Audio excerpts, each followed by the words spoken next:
নামাজ কায়েম করুন বন্ধু, কারণ এপারের চেয়ে ওপারের জীবন বেশি সুন্দর। ম্যানিউর চ্যাম্পিয়ন্স লিগের টিকিট নিশ্চিত।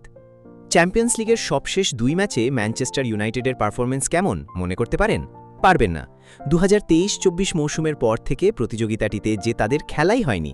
2 মৌসুম এতটাই বাজে ফর্মের মধ্যে দিয়ে গেছে, তবে ছন্দ ফিরে পেয়েছে তারা। সামনের চ্যাম্পিয়ন্স লিগে তাদের নিশ্চিত নামই ধরা যায়। টিকিট না কাটলেও আজ কাটা হয়ে যাবে ওল্ড ট্রাফোর্ডে জয় পেলে। তবে একটা কিন্তু আছে, আজকের প্রতিপক্ষটি তাদের সমানে সমান আর্নে স্লটের লিভারপুল। ম্যানচেস্টার ইউনাইটেড কি পারবে?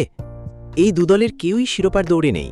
তারপরেও ম্যানচেস্টার ইউনাইটেড লিভারপুল দ্বৈরথ একটু আকর্ষণীয় ম্যাচে পরিণত হয়েছে চ্যাম্পিয়ন্স লিগ প্রশ্নে। লিভারপুল জিতলেও টিকিট নিশ্চিত করার কাছাকাছি চলে যাবে তারা। মাইকেল ক্যারিকের অধীনে বদলে গেছে ম্যানচেস্টার ইউনাইটেড।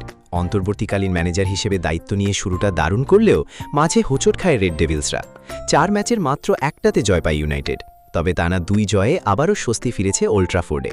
আর একটা জয় পেলেই আগামী মৌসুমে ইউরোপিয়ান ফুটবল ফিরবে থিয়েটার অফ ড্রিমে।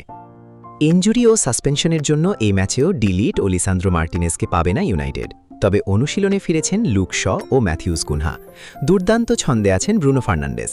এই ম্যাচে 1 গোলে সহায়তা করলেই স্পর্শ করবেন 1 মৌসুমে সর্বোচ্চ 20 অ্যাসিস্টের রেকর্ড। প্রথম মৌসুমেই লিভারপুলকে শিরোপা জেতানো আর্নে স্লটও হতাশা ভুলে ঘুরে দাঁড়িয়েছেন। ইপিএলের সবশেষ 3 ম্যাচেই জয় পেয়েছে তার দল। শেষবার চ্যাম্পিয়ন হওয়া দলটার এবার লড়াই শীর্ষ 4-এ জায়গা করে নেওয়ার।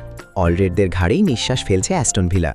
ওল্ড ট্রাফোর্ডে হারলে কঠিন হবে সেরা 4-এ থাকা। দলে নতুন কোনো ইনজুরি সমস্যা নেই। খেলতে পারবেন না মোহাম্মদ সালাহ, হুগো একিতিকেরা।